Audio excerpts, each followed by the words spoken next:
Obama Truth, Foreign Policy number 3, Israel. Now, I have a question. Is Jesse Jackson a nut? Or is Jesse Jackson in the know? Obviously, Jesse Jackson is respected by enough people that he should have some clout when he says something.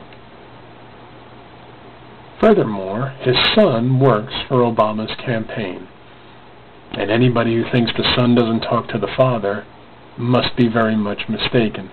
Especially since Obama seems to be very interested in the black family being close. So, taking that into account, I would have to assume Jesse Jackson Jr. speaks to Jesse Jackson Sr. And since foreign policy on Israel wouldn't be a state secret, that would seem to be something Jesse Jackson might have a handle on.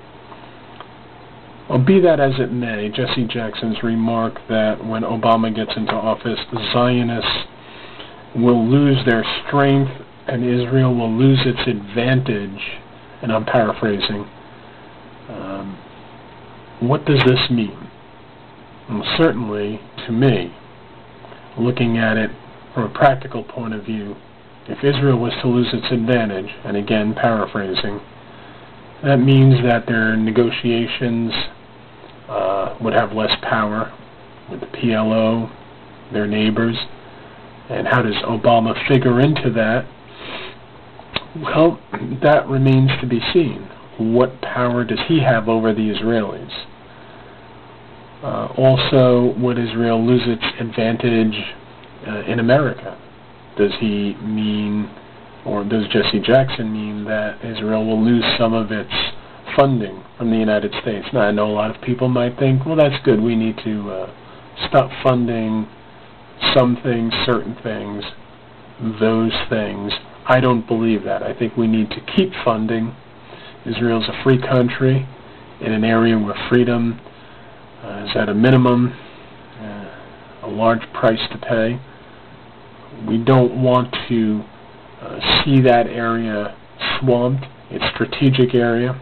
They're an ally of ours, and we're an ally of theirs. There are contracts, there are treaties, there's a history, there's diplomacy. I'm sure Jimmy Carter would agree, you don't just throw Israel to the wolves. I don't think that's what was recommended here or implied. However, Israel at a disadvantage is really, in my estimation, America at a disadvantage, not to mention the way it looks. Its weakness.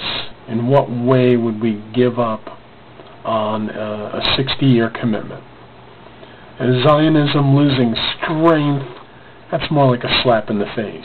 Israel's a country, Zionism is a movement, or depending how you look at it, could be derogatory the same way that you might call a black person a certain name, or a white person a certain name, or an Italian person a certain name, or a Japanese person a certain name. Zionist, coming from Jesse Jackson, is not a compliment and not a definition. It's certainly an insult.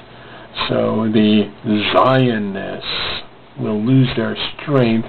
Conspiracy theory, beliefs that go you-know-where with Jewish history, forget you-know-where. The idea that Jews run things or too many things, that certainly goes to Germany, that certainly goes to Russia, that certainly goes back to the Middle Ages. There's a long history of blaming Jews for things. So this idea that Zionists are going to lose their strength is certainly derogatory against Jews, whereas Israel's going to lose its advantage as political. Either way, both statements are wrong. How does Obama fit into this? Well, he has denied, not really denied the statement. He said Jesse Jackson doesn't speak for the campaign.